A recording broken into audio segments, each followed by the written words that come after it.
Gumikan kay Provincial School Board, gikatakda matod pang mopalit og school supply sa school year 2026.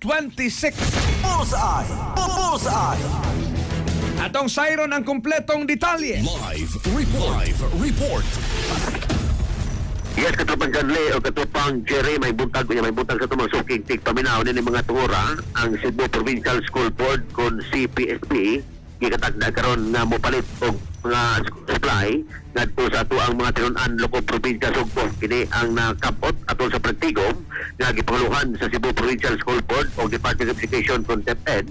Pinangulan usab sa kining ato ang makarikuan sa DepEd o pagsugo usab ni Governor Pamela Pambaricatro ang nisgutan nga kining board medisyon nga sila wa pinon makapinalisar og eksakto nga budget alang sa kining karong school supplies nga paliton alang sa mga estudyante o tinud-an loko probinsya Sugbo. Hinungdan nga gikinahanglan nila ang kini karong ato ang Department of Education kon DepEd nga mosumiter o sa ilahang board kalabot sa pila ang posibleng mga tinud-an nga kini karong mo-enroll sa school year 2026 karon nga tuig na sayran nga aduna na gipangapod-apod ang probinsya Sugbo o gitagdaw sa piti nga usbon sa maabot tuig 2026 matod pa ni Dr. Cyril Presilio Paulin ang Schools Division Superintendent diri mismo sa Cebu Province.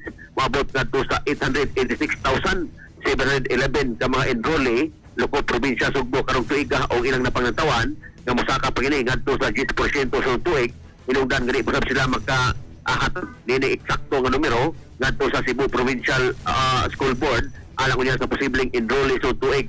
Ang kining mga naplanuhan karon sa Cebu Provincial School Board nga mga ipangapod-apod ngadto sa iskutan nga mga tinud-an loko probinsya Sugbo mo ang mga school bag, papel, notebook, lapis, ballpen, crayola, ruler ug uban pa nga mga kagamitan sa pag-eskwela sama usab sa sandal o baka sinilas iparehag sa tuang Cebu Provincial Local School Board nga ang kiniskutan ilaning tabang o itabang ngadto sa atong mga tinud-an aron usab nga di sila maglisod sila pagtunga adlaw-adlaw diya mismo sila tagstag ka mga tungaan.